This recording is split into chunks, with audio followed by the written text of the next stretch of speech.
Good morning, नमस्कार, बहुत स्वागत है आपका। आप देख रहे हैं एबीपी न्यूज पर सुबह की स्पेशल रिपोर्ट। आपके साथ मैं हूं जिया शर्मा। इस वक्त पूरे देश में हमारे पहलवानों का धरना टॉकिंग पॉइंट बना हुआ है। पिछले 10 दिन से ये पहलवान अपनी मांगों को लेकर लगातार प्रोटेस्ट कर रहे हैं और इनकी मांग है कि कुश्ती संघ के अध्यक्ष यानी बृजभूषण शरण सिंह को गिरफ्तार कर लिया जाए, उन्हें फीमेल रेसलर्स के सेक्सुअल हरासमेंट के केस में जेल भेजा जाए। आपको ये बता दें कि ऐसा दूसरी बार है जब इस तरह की मांग को लेकर ये खिलाड़ी धरने पर बैठे हैं। इससे पहले भी जनवरी में उन्होंने धरना दिया था, तब कमेटी बनाने की बात पर ये सभी धरने से उठ गए थे। लेकिन अब की बार तो ये तय करके आए हैं कि चाहे कुछ हो जाए, जब तक सॉलिड एक्शन नहीं होगा तब तक आपको बता दें कि ये जो तमाम पहलवान इस वक्त धरने पर बैठे हुए हैं वो पीछे नहीं हटेंगे, धरना देते रहेंगे। और पहलवान वर्सेस बृजभूषण को लेकर 9वें दिन के धरने को लेकर आखिर अपडेट क्या है, अब तक क्या हुआ है, आगे की क्या रणनीति इन पहलवानों की है और इस बीच बृजभूषण शरण सिंह ने क्या कुछ कहा है, इस रिपोर्ट में आपको दिखाते हैं। 9 दिन से दिल्ली के जंतर मंतर पर खिलाड़ियों और कुश्ती संघ के चीफ के बीच दंगल जारी है। बृजभूषण इस्तीफा देने के लिए झुकते नहीं, खिलाड़ी गिरफ्तारी की मांग को लेकर रुकते नहीं। खिलाड़ियों का साफ कहना है कि बेटियों के हक की लड़ाई है, इसके लिए आंदोलन तेज करना होगा। वो करेंगे, जब तक बृजभूषण सलाखों के पीछे नहीं जाएंगे धरना खत्म नहीं होगा। लेकिन बृजभूषण कहते हैं कि पहलवान मोहरा बन चुके हैं। अब सुप्रीम कोर्ट आप गए, सुप्रीम कोर्ट ने निर्देश दे दिया, FIR दर्ज हो गई। भैया दिल्ली पुलिस पर भरोसा नहीं है, हमारी बात पर भरोसा नहीं है। जो तथ्य हैं, प्रूफ हैं, आपके फोटोग्राफ हैं, हमारे साथ आपके शादी के फोटोग्राफ हैं, मेरी फैमिली के साथ आपके फोटोग्राफ हैं, आपके घर में गया हूँ फोटोग्राफ है। आप किसी पर भरोसा नहीं करेंगे। केवल अब आप अब तक केवल मेरे ऊपर थे, केवल मेरे को कर रहे थे। महिला रेसलर्स के यौन शोषण वाले इस मामले में पहलवानों के धरने को सपोर्ट मिल रहा है। दूर दूर से लोग धरने का सपोर्ट करने आ रहे हैं। पहलवानों का मानना है कि उनका ये प्रोटेस्ट सिर्फ बेटियों को न्याय दिलाने के लिए है और इसके लिए चाहे जितना वक्त लग जाए उसकी चिंता नहीं। लेकिन बृजभूषण इस धरने को सुनियोजित बताते हैं। अब कहते हैं कि धरने से दूसरे खिलाड़ियों का नुकसान हो रहा है। मैं इनसे कहना चाहता हूं, मुझे फांसी हो जाने दो, मुझे फांसी दे दो, लेकिन बच्चों के खेल के साथ, भविष्य के साथ खिलवाड़ मत करो, नेशनल होने दो, कैंप चलने दो। एबीपी न्यूज के शो प्रेस कॉन्फ्रेंस में बृजभूषण शरण सिंह ने अपने ऊपर लगे इल्जामों को बेबुनियाद बताया था। ये भी कहा था कि धरने पर बैठे पहलवान बार बार अपना बयान बदल रहे हैं। लेकिन पहलवानों का साफ कहना है कि बृजभूषण इधर उधर की बातें कर रहे हैं। आरोपी को जल्दी गिरफ्तार किया जाना चाहिए। हालांकि कुश्ती संघ के चीफ का ऐसा कहना है कि इस पूरे मामले में कई लोग पर्दे के पीछे से उनकी कुर्सी खींचने की साजिश कर रहे हैं। पहले दिन जब पहलवान धरने पर बैठे तब बृजभूषण सिंह मीडिया के सामने नहीं आए। बाद में जब सुप्रीम कोर्ट में मामले की सुनवाई हुई और दिल्ली पुलिस ने कोर्ट से कहा कि आरोपी के खिलाफ FIR होगी और इसी के बाद से कुश्ती संघ के अध्यक्ष लगातार मीडिया के सामने आकर अपनी सफाई पेश कर रही हैं। वो बार बार कह रही हैं कि उनके खिलाफ षड्यंत्र किया गया, जबकि पहलवानों का ऐसा कहना है कि वो बेटियों को इंसाफ दिलाने पहुंचे हैं। हालांकि 2 दिन पहले जब धरने में प्रियंका गांधी पहुंची तब बृजभूषण शरण सिंह ने इस पूरे धरने को षड्यंत्र बता दिया। बृजभूषण शरण सिंह ने एक बाबा, बिजनेसमैन और कांग्रेस के सांसद दीपेंद्र हुड्डा का नाम लिया। दीपेंद्र हुड्डा ने इन सारी बातों पर क्या कुछ कहा है और इस केस में कुश्ती संघ वाला विवाद आखिर क्या है, ये रिपोर्ट में देखिए और समझिए। अगर खिलाड़ियों के इल्जामों से इतर इस पूरे विवाद को समझने की कोशिश करें तो एक और बड़े टकराव का सेंटर पॉइंट नजर आएगा। कुश्ती संघ के चीफ की कुर्सी को लेकर खींचतान का पुराना जिन बोतल से खुलता दिखेगा। इसे ऐसे समझिए, बृजभूषण शरण और दीपेंद्र हुड्डा दोनों पहले से ही WFI के चीफ बनना चाहते थे। साल 2010 में किसी तकनीकी कारण की वजह से बृजभूषण कुर्सी तक नहीं पहुंच पाए थे। यही वजह है कि उस साल बृजभूषण के सपोर्ट से जम्मू कश्मीर के रेसलर दुष्यंत शर्मा WFI के चीफ बन गए, लेकिन हरियाणा रेसलिंग फेडरेशन ने इस इलेक्शन को चुनौती दी। दिल्ली हाईकोर्ट में मामले की सुनवाई हुई और हरियाणा रेसलिंग फेडरेशन की दोबारा इलेक्शन कराने वाले मांग के फेवर में फैसला किया गया। कुश्ती संघ की सबसे बड़ी कुर्सी को लेकर असली खेल यहां से शुरू होता है। सोर्सेस के मुताबिक UPA 2 में साल 2011 में दीपेंद्र हुड्डा WFI के चीफ की कुर्सी पर काबिज होना चाहते थे, लेकिन तब समाजवादी पार्टी में मौजूद बृजभूषण शरण सिंह की नजर भी इस कुर्सी पर थी। उस वक्त यूपीए सरकार को समाजवादी पार्टी का सपोर्ट था। बृजभूषण शरण ने अपनी दिल की बात समाजवादी पार्टी के लीडर मुलायम सिंह यादव से रखी, जिन्होंने इस बात का जिक्र सोनिया गांधी के चीफ सलाहकार अहमद पटेल से की। लेकिन दीपेंद्र हुड्डा इस पूरे डेवलपमेंट से अनजान थे। हालांकि बाद में अहमद पटेल ने दीपेंद्र हुड्डा से बात की, उन्हें मनाया और फिर भारी मन से दीपेंद्र हुड्डा को ब्रिजभूषण के रास्ते से हटना पड़ा। 2011 में ब्रिजभूषण रेसलिंग फेडरेशन के अध्यक्ष चुने गए। हालांकि साल 2014 में वो बीजेपी में शामिल हुए। 2015 और 2019 में भी ब्रिजभूषण अनअपोज्ड रेसलिंग फेडरेशन के अध्यक्ष चुने गए। अब ऐसा नहीं है कि इस दौरान दीपेंद्र हुड्डा खाली हाथ रहे। वो 2011, 2015 और 2019 में हरियाणा रेसलिंग फेडरेशन के अध्यक्ष रहे और इसका जिक्र उनके ट्वीट में भी मिलता है। लेकिन ये भी सही है कि कुश्ती संघ के बीच टकराव के चलते कुश्ती संघ ने हरियाणा रेसलिंग फेडरेशन समेत 3 स्टेट की रेसलिंग फेडरेशन को डिसॉल्व कर दिया था, उसे भंग कर दिया था। यानी 2022 के बाद से दीपेंद्र हुड्डा रेसलिंग से जुड़े किसी पद पर नहीं है। अब जहाँ तक कुश्ती संघ की सबसे बड़ी कुर्सी का सवाल है, तो नियम ये कहता है कि कोई भी शख्स 3 बार से ज्यादा कुर्सी पर बतौर अध्यक्ष रह नहीं सकता और इस बार ब्रिजभूषण शरण सिंह का टेन्योर खत्म हो रहा है। अब आगे कुर्सी पर कौन बैठेगा, तो इसे लेकर सोर्सेस का कहना है कि ब्रिजभूषण सिंह अपने बेटे को कुश्ती संघ का चीफ बनाने की तैयारी करने लगे हैं। लेकिन महिला रेसलर्स के यौन उत्पीड़न के आरोपों के बीच फिलहाल मई में होने वाले चुनाव टाल दिए गए और उसकी जगह एक कमेटी कामकाज देख रही है। ब्रिजभूषण का इल्जाम है कि कुर्सी की असरत के लिए दीपेंद्र हुड्डा ने धरने वाली ये साजिश रची है। लेकिन दीपेंद्र हुड्डा कहते हैं कि ब्रिजभूषण पर इल्जाम संगीन है, देश बेटियों के साथ खड़ा है। लक्ष्य क्या है? आपको क्या लगता है, क्या लक्ष्य है? लक्ष्य राजनीति है। क्या मतलब? ये कांग्रेस के हाथ के मोहरे बन गए हैं, दीपेंद्र हुड्डा के हाथ के मोहरे बन गए हैं। अब आप देख लीजिएगा, इसी में से कोई चुनाव लड़ेगा, देख लीजिएगा। इनका लक्ष्य ये नहीं है। लक्ष्य भाई मैं कैसे लक्ष्य हो सकता हूँ? मेरा नाम इसलिए लिया कि मैं डटकर अपनी बेटियों के साथ हूँ, अपने बच्चों के साथ हूँ, और अगर उनको लगता है कि वो इस तरह से नाम लेकर हम अपनी बच्चियों का साथ देने में पीछे हट जाएंगे तो ये संभव नहीं है। एक तरफ देश की बेटियों का धरना है तो दूसरी तरफ कुर्सी को लेकर अनदेखा दंगल। सवाल है कि इस पूरे मामले का सच आखिर है क्या? क्यों धरने के नाम पर कुछ बातें कुर्सी की कहानी से जोड़ी जाने लगी? 2 दिन से आप देख रहे हैं मौसम की स्थिति क्या है, लेकिन उसके बावजूद पहलवान जंतर मंतर पर मौजूद हैं और उनका इल्जाम है कि अब बेसिक फैसिलिटी तक नहीं दी जा रही है। हालांकि यही पहलवान रोज सुबह उठकर इसी जंतर मंतर पर प्रैक्टिस करते हैं, एक्सरसाइज करते हैं, दंगल की ट्रेनिंग करते हैं, नियम और अनुशासन की बात करते हैं। लेकिन जहां तक नियमों का देखिए सवाल है, तो उसको लेकर भी कई बातें यहां पर सामने आ रही हैं। रेसलिंग फेडरेशन ऑफ इंडिया के चीफ का कहना है कि ये सारे आरोप इसलिए भी लगाए जा रहे हैं क्योंकि कुछ खिलाड़ियों को ओलंपिक कोटा वाले नए नियम से दिक्कत होने लगी थी। और ब्रिजभूषण शरण सिंह का ऐसा कहना है चूंकि ओलंपिक कोटा हासिल करने वाले खिलाड़ियों को भी नेशनल में जाना था, वहां क्वालिफाई करना था, और इसी को कुछ लोगों ने ईगो का इशू बना लिया और इसका बॉयकॉट करने लगे। हालांकि खिलाड़ियों का साफ ऐसा कहना है कि ये सारी बातें बेकार है, ब्रिजभूषण शरण सिंह मुद्दे से ध्यान भटकाने की कोशिश कर रहे हैं। क्या ब्रिजभूषण बनाम पहलवान के टकराव का एक और चैप्टर है? क्या नए नियम की वजह से ब्रिजभूषण और पहलवानों के बीच ठन गई? क्या ओलंपिक कोटा वाले खिलाड़ियों को ट्रायल की बात नागवार गुजरी? गलत ढंग से पेश किया जा रहा है। भाई हमें रेसलिंग में कहीं प्रॉब्लम है तो हम उस रेसलिंग के अधिकारी के पास तो जाएंगे अपनी प्रॉब्लम लेने, तो उस मुलाकात को इस गलत तरीके से पेश करने का मुझे नहीं लगता कोई भी जरूरत है। 2 दिन पहले ब्रिजभूषण जब मीडिया के सामने आए थे तो उन्होंने अपने ऊपर लगे आरोपों को लेकर सफाई दी। कहा कि मामला कोर्ट में है और अगर आरोपों को लेकर खिलाड़ी कोई भी प्रूफ देते हैं तो इस्तीफा दे देंगे। लेकिन इसके बाद उन्होंने धरना करने वाले खिलाड़ियों को लेकर आरोप लगाया। कहा सिर्फ एक अखाड़े के खिलाड़ी ही धरना दे रहे हैं क्योंकि वो कुश्ती संघ के नए नियम का विरोध कर रहे हैं।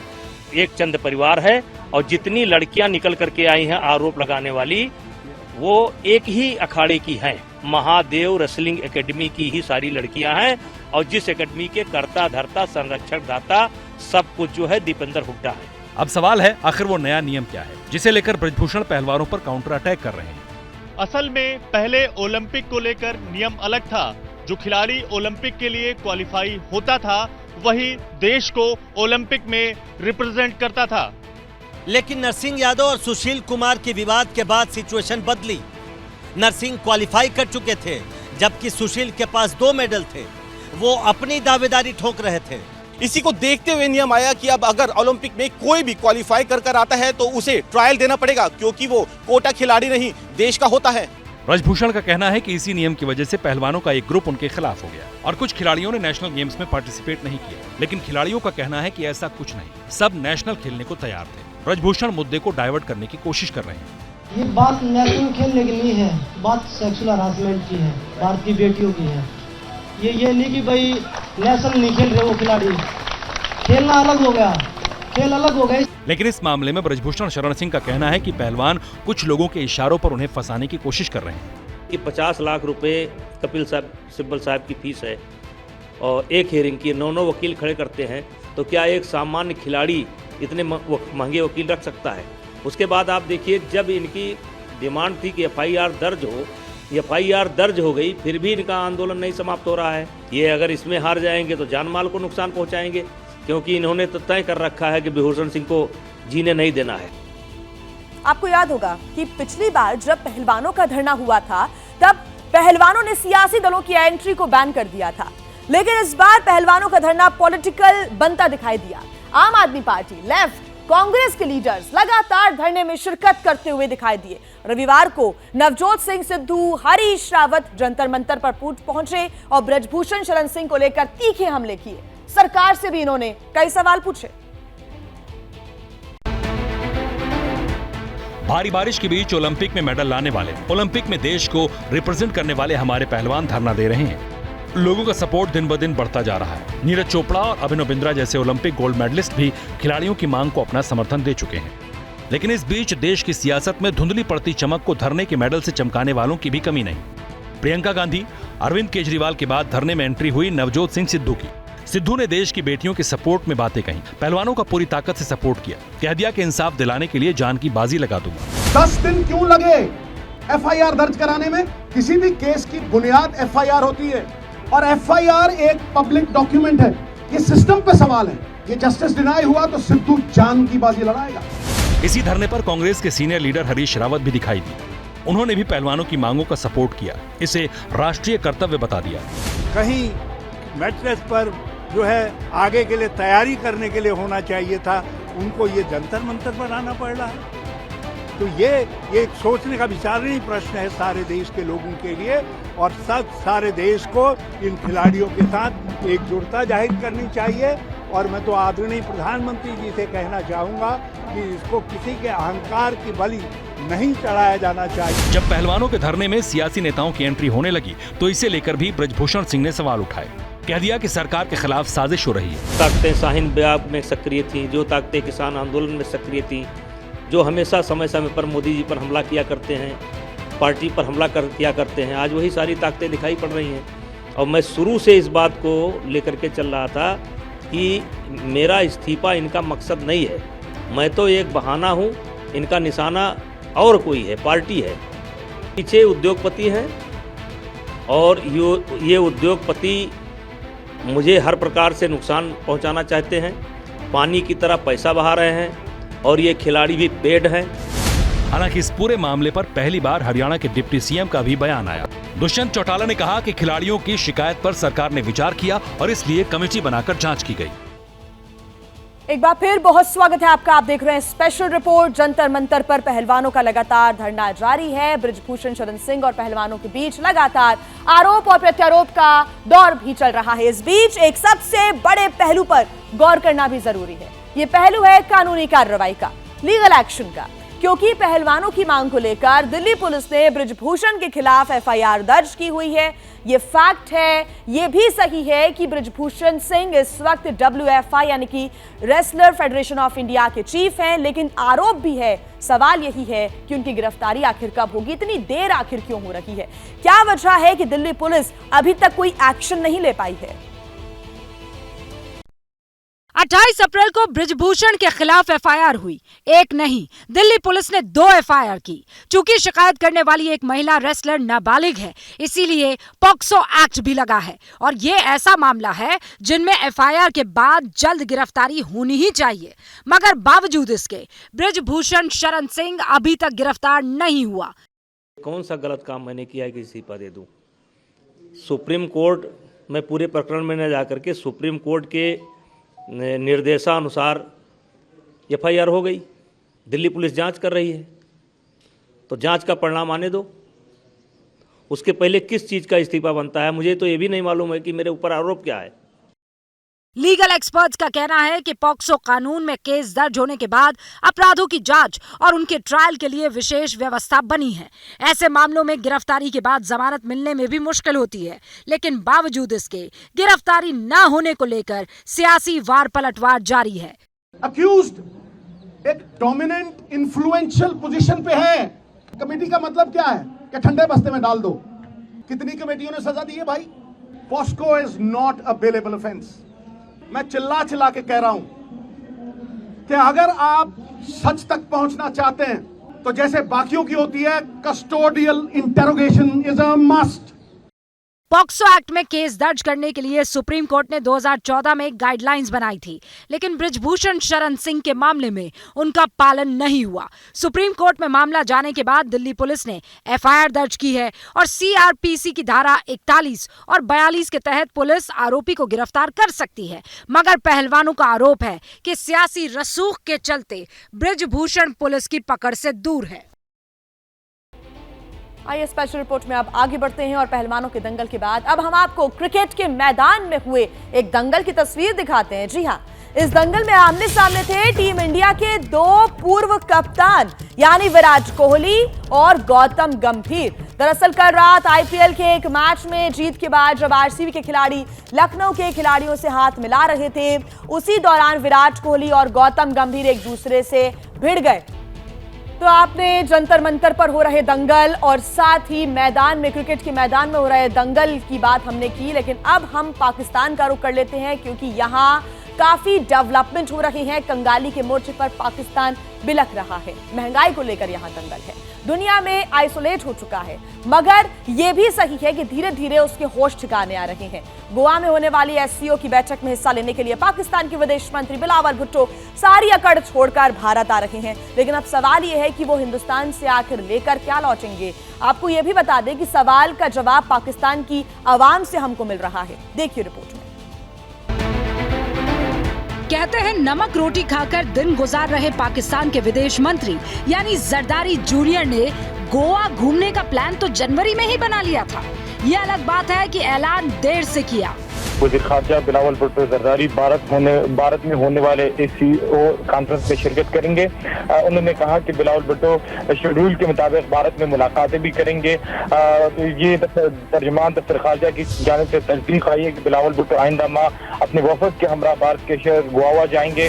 गोवा में 4 और 5 मई को शंघाई कोऑपरेशन ऑर्गेनाइजेशन के विदेश मंत्रियों की बैठक है। बिलावल इसमें शामिल होंगे। सबको पता है कि हर ग्लोबल फोरम की तरह बिलावल यहाँ भी मुल्क की कंगाली का रोना रोएंगे, कश्मीर का उबाऊ गाना गाएंगे और चाय बिस्किट खाकर लौट जाएंगे। अभी 10-15 दिन पहले कह रहे हैं कि हम जाएंगे। अब इस जाने से क्या फायदा? आपके पास कोई बात कहने को नहीं है, आपका कोई मकसद नहीं है वहाँ पे जाने का। आप जाएंगे, एक कप चाय पियेंगे, कॉफी पियेंगे, एक प्लेट बिरयानी खाएंगे जैसे हर जगह पे होते हैं, आप खा के वापस आ जाएंगे। पाकिस्तान की मीडिया अपने ही विदेश मंत्री की बखियां उधेड़ रही है और नसीहत दे रही है कि बिलावल होश की दवा करें, हिंदुस्तान जा ही रहे हैं तो तमीज से पेश आए। इनके साथ जो अब सीनियर रहनुमा जा रहे हैं, बिलावल साहब को चाहिए कि उनका फ़ायदा उठाएं, उनकी जो सीनियरिटी है उससे मदद लेकर वहाँ जाके विद ड्यू रिस्पेक्ट कोई बोंगी ना मार दें और वहाँ जाके अच्छे तरीके से उनसे डील करके हैं। क्योंकि इंडिया जो उनसे है ना, अगर आप देखें अमेरिका में छाया हुआ है, दुबई में छाया हुआ है, हर तरफ इंडिया को लोग पसंद करते हैं। हिंद के लहराते परचम से पाकिस्तान के होश उड़े हुए हैं। वहाँ का बच्चा बच्चा कह रहा है कि बिलावल भारत तो जा रहे हैं, लेकिन पाकिस्तान फायदे में तभी रहेगा जब दहशतगर्दी से तौबा करेगा। मैं लिख देता हूँ, ये जो जा रहा है ना, इसका अगर कुछ फायदा हो गया तो आप मुझे पकड़ लीजिए। कोई फायदा, इससे पहले भी तो जा चुके हैं 3-4 दफा। कुछ नहीं, आप उनसे दोस्ती का हाथ बढ़ाना चाहते हैं तो फिर आप छोटे छोटे अटैक ना करें। पाकिस्तान छटपटाता रहता है कि भारत उससे बात नहीं करता, लेकिन भारत ने तय कर लिया है कि पड़ोसी जब तक आतंक नहीं छोड़ेगा हम तब तक बात नहीं करेंगे, क्योंकि भारत ने दगाबाजों से दोस्ती का सिद्धांत विदेश नीति से निकाल फेंका है। It is for us very difficult to engage with a neighbor who practices cross-border terrorism against us. We have always said that they have to deliver on their commitment, not to encourage, sponsor and carry out cross-border terrorism. Pakistan ने अगर भारत की बात सुनी होती तो आज वहाँ के हालात कुछ और ही होते, लेकिन जिन्ना के मुल्क ने तरक्की की जगह दहशतगर्दी को ईमान बना लिया। नतीजा ये हुआ कि जमहूरियत वहाँ नुमाइश की चीज बन गई, जिसका पूरी दुनिया मजाक उड़ा रही है। ऐसा ही हुआ अमेरिका की संसद में। हाउस ऑफ रिप्रेजेंटेटिव के सीनियर मेंबर ब्रेट शर्मन ने संसद में पाकिस्तान का मुद्दा उठा दिया। बोले, पाकिस्तान में लोकतंत्र और कानून व्यवस्था सबसे बड़ा मसला है। इमरान खान पाकिस्तान के दूसरे नेताओं के मुकाबले ज्यादा ढीठ है। इमरान खान के मुकाबले शहबाज शरीफ से डील करना आसान है। अमेरिका को पाकिस्तान के लोकतंत्र समर्थकों का साथ देना चाहिए। जिन्ना के मुल्क में जमहूरियत, हुकूमत और हुक्मरान कैसे हो, ये बातें जब कोई और मुल्क तय करने लगे, तब पाकिस्तान को भी मान लेना चाहिए कि चुल्लू भर पानी में डूबने का वक्त दूर नहीं है। और देखिए, पाकिस्तान के लिए तो चुल्लू भर पानी काफी है, क्योंकि वहां करप्शन का खेल कंगाली के बीच भी खुलेआम चल रहा है।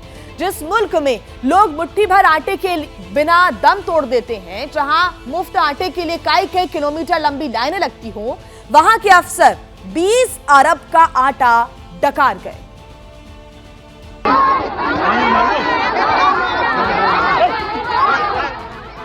कंगाल पाकिस्तान की आवाम ने क्या नहीं देखा, आटे की लूट देखी,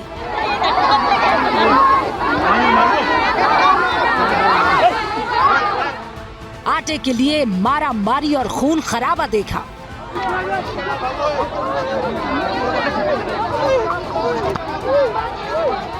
वो लोग धक्के दे रहे हैं, ये लोगों का आवाम ऐसे आटे देते हैं, लोग गरीब लोग ऐसे करते हैं, जिसको धक्के देकर नीचे गिरा देते। हम तमाशा देखने तो नहीं आए। नया पाकिस्तान बनाने का वादा करने वाले शहबाज के राज में आटे की उम्मीद में खाली पेट भटकते लोग भी देख लिए। बात ये है कि हम आटा इतना महंगा नहीं खरीद सकते, हम गरीब लोग हैं, किरायों पे रहते हैं, हमारा आटा घी पूरा नहीं होता। तो पता चला इधर से आटा मिलता, हम इधर आए हैं कि हमें आटा मिल जाएगा तो चलो खाना खा लेंगे बच्चे। आपने यहाँ से आटा लिया? आपको आटा अभी क्यों एक नहीं भी नहीं मिला और कहते हैं आपने ले लिया। आपने पूछा नहीं मेरा आटा किसको दे दिया? वो कह रहे आपकी शनाख्ती कार्ड पे चला गया। जिन्ना के मुल्क को कंगाल किया नालायक हुक्मरानों ने और आटे के लिए अवाम तरस गई। शहबाज शरीफ ने खूब तकरीरें की, लेकिन तकरीरों से भी भला किसी का पेट कभी भरा है क्या? किस टाइम आया आप? अभी सुबह ले आया हूँ 7 बजे से। अभी तक गेट नहीं खुला? नहीं खुला। तो ये जो खवातीन लेके जा रही हैं, ये कैसे दाखिल हुई है? मैं साल पहले दाखिल हो गई भाई, इस तो 4 चफेरे भैंते आई हैं, गेटन के अंदर बजे पाए। शहबाज शरीफ ने लोगों के लिए फ्री आटे की स्कीम लॉन्च की और आटे की खरीद पर 80 अरब से ज्यादा रुपए खर्च कर दिए। सवाल है कि वो आटा आखिर कहां गया? जवाब आपके सामने। अभी हमने आटे का निजाम 84 अरब रुपया आटे की तकसीम हुई है। मैं माजरत से कहूँगा इसके अंदर 20 अरब से ज़्यादा की चोरी हुई है। और आज हमारे हालत ये है कि हम ये कहते हैं कि फलाना ईमानदार अफसर है, ये ऑनेस्ट अफसर है, हम आइडेंटिफाई करते हैं ऑनेस्ट अफसरों को। एक ज़माना था कि हम डिसऑनेस्ट को आइडेंटिफाई किया करते, ये ज़्यूम था कि अफसर ऑनेस्ट होगा। ये दावा नहीं, कबूलनामा है, वो भी किसी ऐरे गैरे का नहीं।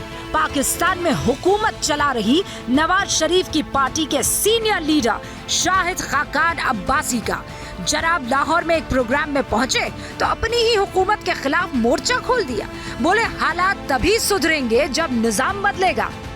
आप किसी तरह भी देख लें क्या मिला है उस गरीब को जिसके लिए आपने 84 अरब खर्च किया। आप ये इस निज़ाम के अंदर डिलीवरी नहीं कर सकते सर्विसेज। आपको इसको पूरी तरह रीडिफाइन करना होगा, निज़ाम को बदलना होगा। इतना करप्ट हो चुका है, इतना फरसूदा हो चुका है कि ये आज डिलीवर नहीं कर सकता। अब्बासी एक वक्त पर खुद पाकिस्तान के वजीर आजम रह चुके हैं, इसीलिए जानते हैं कि जिन्ना लैंड के पूरे सिस्टम में घुन कहां लगा है। मौका मिला तो मुल्क के हुक्मरानों को बेपर्दा कर दिया। अब शहबाज डैमेज कंट्रोल मोड में है, लेकिन इसका कोई फायदा नहीं होने वाला, क्योंकि अवाम बगावत के मूड में है और शहबाज का तंबू किसी भी वक्त उखड़ सकता है। अब देखिए, पाकिस्तान रुपए से तो कंगाल है ही, अक्ल से भी पैदल है, वरना वहां के हुक्मरान वैसी गलती कभी ना करते जैसी उन्होंने कराची को लेकर की। जिस वक्त पूरे पाकिस्तान की आबादी बढ़ रही है, उसी वक्त सरकारी आंकड़ों में कराची की आबादी घटने लगी। जब इसकी पोल खुली तो हुकूमत की करतूत भी सामने आ गई। भूखा पाकिस्तान, निगल गया लाखों इंसान। जी हां, चौंकना तो बनता है क्योंकि खबर है ही कुछ ऐसी। पाकिस्तान में हाल ही में जनगणना हुई है। डिजिटल तरीके अपनाकर पाकिस्तानी सरकार अपने हाथ से खुद की पीठ थपथपा रही है, लेकिन कराची को लेकर सियासतदानों ने ऐसा घपला किया कि पूरे पाकिस्तान में सरकार की थू-थू होने लगी। 10 अप्रैल तक पाकिस्तान में जनसंख्या गिनने का 90% काम पूरा हो चुका था। नई सेंसस में पाकिस्तान के सबसे बड़े शहर कराची के बारे में चौंका देने वाला फैक्ट सामने आया। पाकिस्तान की जनसंख्या 2017 के मुकाबले 8.1% बढ़ गई, लेकिन कराची की पॉपुलेशन में सनसनीखेज तरीके से 15% की गिरावट दिखाई गई। कराची पाकिस्तान का सबसे बड़ा शहर है, आर्थिक राजधानी है। पूरे पाकिस्तान से लोग नौकरी और ठिकाने की तलाश में कराची जाते हैं। ऐसे में ये बात किसी को हज़म नहीं हुई कि पाकिस्तान की जनसंख्या तो बढ़ रही है, लेकिन कराची की जनसंख्या में कमी आई है। मामूली समझ रखने वालों को भी समझ आ चुका था कि शरीफ और भुट्टो की सरकार ने कराची के साथ बहुत बड़ा मजाक किया है और वजह प्योर सियासी है। कराची सिंध की राजधानी है, यहाँ 7 डिस्ट्रिक्ट हैं। अगर किसी शहर में जनसंख्या बढ़ती है तो संसद में वहाँ की हिस्सेदारी भी बढ़ती है। सिंध और कराची के गांव वाले इलाकों को सरदारी और भुट्टो वाली पाकिस्तान पीपल्स पार्टी का गढ़ माना जाता है। लेकिन शहरों में पाकिस्तानी पीपल्स पार्टी की पकड़ लगातार कमजोर होती जा रही थी। इसीलिए 10 अप्रैल को जो आंकड़े आए उसमें कराची की जनसंख्या में सरकार ने जमकर हेराफेरी की। गांव की जनसंख्या तो सही गिनी, लेकिन शहरों की जनसंख्या में हुकूमत ने धांधली कर दी, सिर्फ इस वजह से ताकि नेशनल असेंबली में कराची से कोई सीट बढ़ न जाए।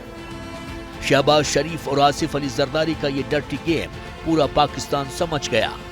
इसलिए जैसे ही कराची की जनसंख्या में गिरावट की खबरें आईं, मौलाना ब्रिगेड समेत इमरान की पीटीआई ने धरने और आंदोलन की चेतावनी दे दी। पाकिस्तानी हुकूमत की साजिश एक्सपोज हो चुकी थी। चौतरफा विरोध देखकर आखिरकार शरीफ भुट्टो की मिलीजुली सरकार ने घुटने टेक दिए।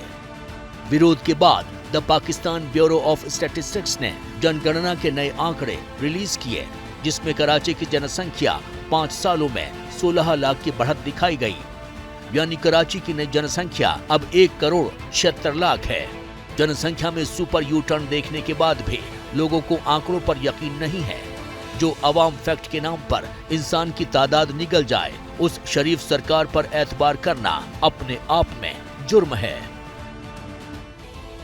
अब देखिए, पाकिस्तान तो अल्लाह भरोसे है क्योंकि वहां लीडर्स की कोई जवाबदेही नहीं है, लेकिन भारत का हाल बिल्कुल अलग है क्योंकि यहाँ पावर सेंटर लीडर नहीं बल्कि आवाम होते हैं। यहाँ आवाम ही गद्दी से उतारती है और आवाम ही गद्दी सौंपती है। यही वजह है कि कर्नाटक में चुनाव से पहले नेताओं की लाइन लगी हुई है। कांग्रेस और बीजेपी के तमाम बड़े नेता कर्नाटक में जनता के बीच पहुंच रहे हैं। आपको इस रिपोर्ट में दिखाते हैं। समर्थकों का सैलाब, पार्टी की लहराती पताका और ढोल नगाड़ों के बीच भारत माता की जय के नारे। कर्नाटक में बीजेपी की जीत की नींव तैयार कर रहे अमित शाह ने शिमोगा जिले के तुमकुर में रोड शो कर पार्टी की ताकत दिखाई। समर्थकों ने भी बता दिया कि उनका जोश हाई है। रोड शो के दौरान शाह ने किसानों की बात की, मुसलमानों को 4% आरक्षण खत्म कर लिंगायत और दलित समाज के बीच बांटने के सरकारी फैसले की याद दिलाई और कांग्रेस को तुष्टीकरण वाली पार्टी बता दिया। बीजेपी कर्नाटक में प्रधानमंत्री मोदी के नाम पर वोट मांग रही है। आने वाले चुनाव में अगर आप नागेश जी को वोट देकर यहाँ से विधायक बनाते हो तो 2024 में मोदी जी का प्रधानमंत्री बनना चाहिए। भारत माता की, भारत माता की, भारत माता की। कांग्रेस को एक बार फिर कर्नाटक की सत्ता दिलाने के लिए कांग्रेस के नेता राहुल गांधी भी तुमकुर से ही समर्थकों में जोश भर रहे थे। राहुल ने बीजेपी पर सरकार चुराने का इल्जाम लगा दिया। पिछले चुनाव में आपने बीजेपी की सरकार नहीं चुनी थी। बीजेपी ने एमएलए को पैसा देकर लोकतंत्र को नष्ट करके कर्नाटक में सरकार चोरी की। बीजेपी सरकार ने पैसा डाला नहीं, पैसा निकाला। राहुल जब स्टेज से भाषण दे रहे थे उसी दौरान अजान हुई।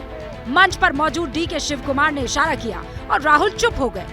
राहुल ने अपने भाषण में शब्दों की मर्यादा का भी ध्यान रखा, लेकिन इस मामले में कांग्रेस अध्यक्ष मल्लिकार्जुन खड़गे के बाद अब उनके बेटे प्रियांक खड़गे ने प्रधानमंत्री मोदी पर आपत्तिजनक टिप्पणी कर दी है। ಮೊನ್ನೆ ನೀವು ಗುಲ್ಬರ್ಗಾಕ್ಕೆ ಬಂದಾಗ ನೀವು ಏನು ಹೇಳಿದ್ರಿ ಬಂಜಾರಾ समाजದವರಿಗೆ आप सब लोग डरिए मत, बंजारा का एक बेटा दिल्ली में बैठा है अंता। ऐसा नालायक बेटा तो कैसा होता भाई, घर कैसे चलेगा? हाँ, इन सब के बीच बीजेपी ने कर्नाटक चुनाव के लिए अपना घोषणा पत्र जारी कर दिया। बीजेपी ने इसमें सरकार बनने पर कर्नाटक में यूनिफॉर्म सिविल कोड लागू करने का वादा किया। इसके अलावा हर वार्ड में अटल आहार केंद्र की स्थापना, बीपीएल परिवार को फ्री में 3 एलपीजी सिलेंडर, रोज आधा लीटर नंदिनी दूध और बिना ब्याज 5 लाख रुपए तक का कर्ज देने का वादा कर दिया। बीजेपी ने अपने संकल्प पत्र में किसानों के लिए भी बड़े ऐलान किए हैं। तो कर्नाटक चुनाव में अपनी पूरी ताकत हर पार्टी झोंक रही है। असम के सीएम हिमंता बिस्वा शर्मा भी कर्नाटक में बीजेपी के प्रचार प्रसार के लिए पहुंचे और हिमंता बिस्वा शर्मा ने पीएम मोदी पर कांग्रेस अध्यक्ष मल्लिकार्जुन खड़गे की विवादित टिप्पणी का जवाब दिया। हिमंता बिस्वा शर्मा ने एबीपी न्यूज संवाददाता नीरज पांडे से बात करते हुए कहा कि प्रधानमंत्री मोदी शिवजी के गले के लिपटे नागराज की तरह हैं, जो डसेंगे तो कांग्रेस को ही। हमारे साथ बात करने के लिए असम के मुख्यमंत्री हिमंत बिस्वा शर्मा जी, जो इस समय कर्नाटक के दौरे पर हैं। हिमंत जी, आज आप कर्नाटक में काफी देख रहा हूं कि कई सभाएं आपने की, आज आपने समाज के लोगों से भी बात की, लेकिन बार बार आपको पर आरोप लगता है कि जिस स्टेट में आप जाते हैं आप वहां हिंदू मुस्लिम पोलराइज करते हैं। देखिए, देश ही हिंदू सिविलाइजेशन है। अगर देश का राजनीति में आप हिंदू सभ्यता का बारे में नहीं बोलेगा, संस्कृति का बारे में नहीं बोलेगा, क्या मैं अरब में जाके हिंदू का बारे में बोलो, मैं पाकिस्तान में जाके हिंदू का बारे में बोलो, या अफगानिस्तान में जाके बोलो? भारत में अगर मैं राजनीति करता हूं और हिंदू सभ्यता का भारत का ऊपर जो बहुत बड़ा अवदान है, इसका बारे में मैं जिक्र ना करूं तो मैं किसका बारे में जिक्र करूं? ब्रिटिश का बारे में। कर्नाटक में आप घूम रहे हैं, कैसा रिस्पांस मिल रहा है लोगों से? अच्छा हो जाएगा, चुनाव बहुत बढ़िया होगा। प्रियंका गांधी कह रही हैं कि प्रधानमंत्री नरेंद्र मोदी को राहुल गांधी से सीखना चाहिए और राहुल गांधी से सीख लेनी चाहिए। देखिए, राहुल गांधी जी से सीखने के लिए मुझको अमेठी में चुनाव हारना पड़ेगा क्या? मोदी जी चुनाव हारे वाराणसी में जाके। राहुल जी से चुनाव हारने के लिए आपको बहुत बड़ा कुछ काम करना पड़ेगा, वो पूरा मैं बताना नहीं चाहता हूँ। राहुल जी से तो एक मान के चलिए, राहुल जी अभी सीखने का भी समय नहीं है, राहुल जी को सिखाने का समय भी नहीं है, दोनों समय अभी पार हो गया है। प्रधानमंत्री नरेंद्र मोदी पर पर्सनल अटैक हो रहे हैं लगातार। कांग्रेस के अध्यक्ष खड़गे साहब, उन्होंने उनको सांप कहा, जहरीला सांप कहा। आज उनके बेटे प्रियांक हैं, उन्होंने कहा कि ये नालायक बेटा है। हम जब शिव जी का अभिषेक करता हूँ, नाग देवता का भी अभिषेक करता हूँ, इसीलिए सांप तो हिंदू के लिए भगवान है। अभी कांग्रेस का दिमाग में आ गया कि ये जो सांप है मोदी जी और शिव जी का सांप है और ये काटेगा ही हमको, उससे बचने का कोई उपाय नहीं है अभी। प्रियंका गांधी कह रही हैं कि आप पर एक बार बात की तो आप कर्नाटक में रोने लगे। हमारे परिवार पर, गांधी परिवार पर आपने इतनी बार हमला किया कि अगर हम लिखने बैठ जाएं तो किताब लिख जाएगी। प्रियंका जी को एक बुक लिखना चाहिए कि आपने इमरजेंसी कैसे लगाया था, फिर आपने देश को, कांग्रेस का ऑफिशियल प्रेसिडेंट नॉमिनी को आपने कैसे हरवाया था, आपने कैसे वीरेंद्र पाटिल जैसा सीएम को एयरपोर्ट में ही कैसे डिस्चार्ज कर दिया था, बोफोर्स में क्या हुआ था, कट्टर उसी देश में कैसे भागा था। ये सारा मामला में प्रियंका गांधी जी को एक किताब लिखना चाहिए एंड पेंगुइन ऑक्सफोर्ड आके इसको पब्लिश करना चाहिए। इसमें बीजेपी स्वागत करता है इसको। देखिए, मैं थोड़े दिन पहले वो जगह में गया जहां में हनुमान जी का जन्म हुआ था, गंगावादी में गया। जब तक वहां नहीं गया था, मेरा भी मालूम नहीं था कि हनुमान जी का जन्म ये कर्नाटक का पवित्र भूमि में हुआ था। देश में सबको मालूम है कि टीपू सुल्तान कर्नाटक से है, लेकिन हनुमान जी भी कर्नाटक से है, वो तो लोगों का मालूम नहीं है। तो जो अगर बीजेपी कर्नाटका मैनिफेस्टो में अगर 10 फुट हनुमान जी का मंदिर बनाने का बात बोला है, मैं तो बोलूंगा भाई 12 फुट बनाइए, भारत का सारे लोग आपको हेल्प करेगा। और ये बीजेपी कर्नाटक में इतना महान काम किया है हनुमान जी का मंदिर बनाने बात करके, मेरा दिल खुश हो गया है। जी, आप राजनीति को बहुत समझते हैं गहराई से और हर स्टेट की नब्ज रखते हैं। कर्नाटक की नब्ज में क्या है आपकी? बहुत बढ़िया हो रहा है, आप देखते रहिए आगे। हमसे बात करने के लिए हेमंत बिश्व शर्मा जी थे, साफ तौर पे कह रहे हैं कि कर्नाटक में बहुत अच्छा होने वाला है और जो भी सर्वे रिपोर्ट्स हैं वो भारतीय जनता पार्टी के पक्ष में होगी। रही बात कर्नाटक की, तो कर्नाटक की जनता भाजपा के पक्ष में है, ऐसा इनका मानना है। कैमरामैन निखिल रस्तोगी के साथ नीरज पांडे, एबीपी न्यूज, बेंगलुरु। एक बार फिर बहुत स्वागत है आपका, आप देख रहे हैं एबीपी न्यूज पर स्पेशल रिपोर्ट। अब बात कर लेते हैं लालू यादव के बड़े बेटे और बिहार सरकार में मंत्री तेज प्रताप, उनकी बात कर लेते हैं जो आजकल बागेश्वर बाबा के पीछे पड़ गए हैं। जी हां, 13 मई से पटना में धीरेन्द्र शास्त्री का दिव्य दरबार लगना है और भक्तों ने पटना जाने की पूरी तैयारियां भी कर ली हैं। लेकिन तेज प्रताप ने बाबा को एयरपोर्ट पर ही घेरने की वार्निंग दे दी। तेज प्रताप का एक ताजा ट्वीट भी इसी विवाद से जोड़कर देखा जा रहा है। बाबा के लिए एक मुसीबत आई है मुजफ्फरपुर से। बागेश्वर बाबा के लिए बिहार मुश्किलों का दूसरा नाम बन चुका है। पहली वजह है लालू के लाल तेज प्रताप। धीरेन्द्र शास्त्री 13 मई को पटना आ रहे हैं। 13 से 17 मई तक पटना के नौबतपुर में उनका दरबार लगने वाला है। लेकिन दरबार से पहले ही बाबा के खिलाफ सरकार खड़ी हो गई। तेज प्रताप यादव का ये ट्वीट देखिए। लड़कों के एक झुंड को तेज प्रताप कुछ समझा रहे हैं। क्या समझा रहे हैं ये तो नहीं पता, लेकिन इन तस्वीरों के साथ तेज प्रताप ने कैप्शन लिखा है, धर्म को टुकड़ों में बांटने वालों को करारा जवाब मिलेगा। तेज प्रताप डीएसएस नाम से एक संगठन भी चलाते हैं जिसमें वो लोगों को ट्रेनिंग भी देते हैं। तो क्या डीएसएस संगठन के जरिए तेज प्रताप पटना में कथा करने के लिए आ रहे बागेश्वर बाबा का विरोध करेंगे? ये सवाल इसलिए क्योंकि तेज प्रताप खुद कह चुके हैं कि वो बागेश्वर बाबा को एयरपोर्ट पर ही घेर सकते हैं। अगर बागेश्वर बाबा हिंदू मुसलमान भाई को लड़वाने के लिए आ रहे हैं तो मैं उनका विरोध करूंगा, उनको एयरपोर्ट पर घेराव में करने का काम करूंगा अगर बागेश्वर बाबा आएंगे। आरजेडी खुलकर अपने तेजू भैया के सपोर्ट में है, लेकिन सोशल मीडिया में धीरेन्द्र शास्त्री के समर्थन में कुछ ऐसे भी पोस्टर वायरल हो रहे हैं जिसमें लिखा है कि रोक सको तो रोक लो। अब बिहार में कदम रखने से पहले धीरेन्द्र शास्त्री की दूसरी मुश्किल भी जान लीजिए। मुजफ्फरपुर की कोर्ट में हिंदू धर्म की भावना को ठेस पहुंचाने को लेकर बाबा के खिलाफ कंप्लेंट दायर की गई है, जिसमें अगली सुनवाई 10 मई को है। बाबा पर आरोप है कि उन्होंने भगवान की तुलना खुद से की है। जिनका उपनाम बागेश्वर धाम है, उनका कहना है कि वो भगवान बजरंगबली के स्वरूप है, उनके अवतार है, और ये कहकर समाज के हिंदुओं को ठेस पहुंचा है। इसको लेकर ये मुकदमा दर्ज कराया गया। हालांकि इन विवादों से इतर कई सूबों से श्रद्धालु पटना पहुंचने के लिए तैयार है। दरबार से जुड़े लोगों को लगता है कि पटना की कथा में श्रद्धालुओं का रेला उमड़ेगा।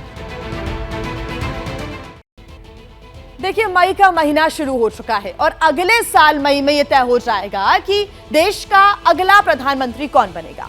एनडीए का कैंडिडेट तो तय है, लेकिन मोदी के खिलाफ विपक्ष से किसे उम्मीदवार बनाया जाएगा, इसको लेकर सस्पेंस कायम है। बीते कई हफ्तों से नीतीश कुमार इस सस्पेंस का जवाब बनने की जी तोड़ जुगत में है।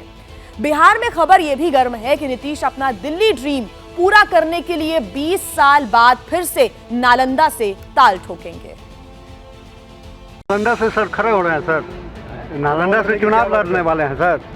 वहाँ के सांसद बोले हैं कि सब आपको क्या करना है, आपको क्या भी चिंता ना तो हामी भरी, ना ही नालंदा सीट से लोकसभा चुनाव में खड़े होने की अटकलों को खारिज किया। मुस्कुराकर नीतीश कुमार ने कहा कि आप लोग चिंता मत करिए। यहाँ ये समझना जरूरी है कि अगर अपने गृह जनपद नालंदा से नीतीश 2024 में ताल ठोकेंगे तो ये बड़ी खबर क्यों है। नरेंद्र मोदी के खिलाफ 2024 में कौन, इस सवाल के जवाब के लिए विपक्षी खेमे को बड़ा करने में सबसे ज्यादा अगर कोई एफर्ट कर रहा है तो वो है नीतीश कुमार। राहुल गांधी, ममता बनर्जी, अरविंद केजरीवाल और अखिलेश यादव, इन तमाम बड़े नेताओं से नीतीश कुमार मिल चुके हैं। 24 के लिए अपना ब्लूप्रिंट समझा चुके हैं। आरजेडी खुद चाहती है कि नीतीश अब केंद्र की राजनीति करें और बिहार का जिम्मा तेजस्वी यादव को सौंप दें। बिहार के सीएम की कुर्सी पर आरजेडी अब 2024 से ज्यादा समय तक वेट करने के मूड में नहीं है। नीतीश कुमार का नालंदा से चुनाव लड़ने का मतलब होगा नरेंद्र मोदी की हैट्रिक को चैलेंज करना, क्योंकि अभी तक तो राहुल गांधी के चुनाव लड़ने में कानूनी अड़चन है। उधर नालंदा के सिटिंग एमपी तो जिद कर रहे हैं कि नीतीश कुमार 2024 में यहीं से ताल ठोके। नालंदा से चुनाव लड़े आप चाहेंगे? हम चाहेंगे भाई। आप सीट कुर्बान करेंगे अपने? कुर्बानी क्या देना है? हम 3 बार एमपी बने हैं, कुर्बानी थोड़े दे रहे हैं। नेता हमारे हैं, वो आगे बढ़ेंगे तब ना हम पीछे से आगे बढ़ेंगे। करीब 20 साल से नीतीश कुमार ने लोकसभा का चुनाव नहीं लड़ा। साल 2004 में नीतीश कुमार ने बिहार की बाढ़ और नालंदा 2 सीटों से चुनाव लड़ा था। बाढ़ में नीतीश कुमार को आरजेडी कैंडिडेट ने हरा दिया था, जबकि नालंदा से नीतीश जीत गए थे। 2014 में मोदी लहर में जेडीयू को सिर्फ 2 सीटें आई थी, जिसमें एक नालंदा थी। यानी नीतीश के लिए सबसे सेफ सीट नालंदा ही है। स्पेशल रिपोर्ट में अब बात कर लेते हैं उस अपकमिंग मूवी की जो कश्मीर फाइल्स और पठान की तरह विवादों में उलझ गई है। द केरल स्टोरी पर छिड़ा संग्राम अब थमने का नाम नहीं ले रहा है। केरल के सीएम की आपत्ति के बाद फिल्म के खिलाफ कांग्रेस और कई मुस्लिम संगठनों की तरफ से भी नेगेटिव कमेंट आए हैं। इस बीच मुस्लिम यूथ लीग ने करोड़पति बनने का ऑफर देकर विवाद को और गर्मा दिया है। Shalini Unnikrishnan, a Hindu from Kerala. Tell me, when exactly you joined ISIS? Box office पर एंट्री से पहले ही फिल्म द केरल स्टोरी की विवादों में ग्रैंड एंट्री हो चुकी है। 30 अप्रैल को खुद केरल के सीएम ने फिल्म को आरएसएस का प्रोपेगेंडा बताया, तो अब कांग्रेस और मुस्लिम लीग ने भी फिल्म के खिलाफ मोर्चा खोल दिया। केरल की राजधानी तिरुवनंतपुरम से लगातार तीसरी बार सांसद चुने गए कांग्रेस लीडर शशि थरूर का ये ट्वीट देखिए। थरूर ने कहा है कि आपकी केरला स्टोरी हो सकती है, लेकिन हमारी नहीं। दरअसल इस फिल्म में लव जिहाद, धर्मांतरण, इस्लामिक स्टेट जैसे इशू पर फोकस है। इस फिल्म में केरल स्टेट में 32,000 कन्वर्जन और 20 सालों में इस्लामिक स्टेट बनने की थ्योरी। फिल्म मेकर्स का कहना है कि उनकी फिल्म का हर सीन सच है, लेकिन केरल की मुस्लिम यूथ लीग ने कहा है कि 32,000 धर्मांतरण का फैक्ट साबित करो और 1 करोड़ रुपया ले जाओ। We Muslim Youth League are challenging the entire Sangh Parivar to prove 32,000 girls were converted into Islam. If they have proof for this argument, then they will get the reward of 1 crore rupees. Kerala में चुनाव अभी दूर है, लेकिन film के बहाने पूरे देश की सियासत गर्मा चुकी है। कश्मीर फाइल्स की तरह ही बीजेपी खुलकर द केरल स्टोरी के सपोर्ट में है। अगर फिल्म को आईना समझने की कोशिश कर रहे तो दाल में कुछ काला है। जरूर कोई ना कोई सच्चाई है जिसको इस तरह के विपक्ष के लीडर छिपाना चाहते। फिल्म के ऊपर इतना बवाल मचाना मुझे लगता है कि शशि थरूर को शोभा नहीं देता है। फिल्में जो बन रही हैं, कल तक ये किसी को बोलने भी नहीं देते थे, और जब इनके खिलाफ बोला जाता है तो फिल्म के खिलाफ भी टिप्पणी करते हैं, उसको बैन करने की बात करते हैं। किसी भी घटना से कोई स्टेट इसलिए नहीं बदनाम हो जाता है कि उसकी यहाँ ये घटना घटी कैसे है। स्टेट तब बदनाम होता है जब ये होता है कि ये घटना घट रही है, उसका रोका क्यों नहीं गया। जैसे ही घड़ी का काटा दोपहर 2:30 पे आए, बबीता जी का दिल सास बहू साजिश के लिए मचल जाए। और ये है इनकी बहू, पूरे दिन ऑफिस की टेंशन हो जाए गॉन जब ये करें अपना फेवरेट शो फ्री टाइम पे ऑन। इनकी तरह आप भी देखें अपना फेवरेट शो अपने टाइम पर और डाउनलोड कीजिए एबीपी लाइव ऐप अपने स्मार्ट टीवी पर।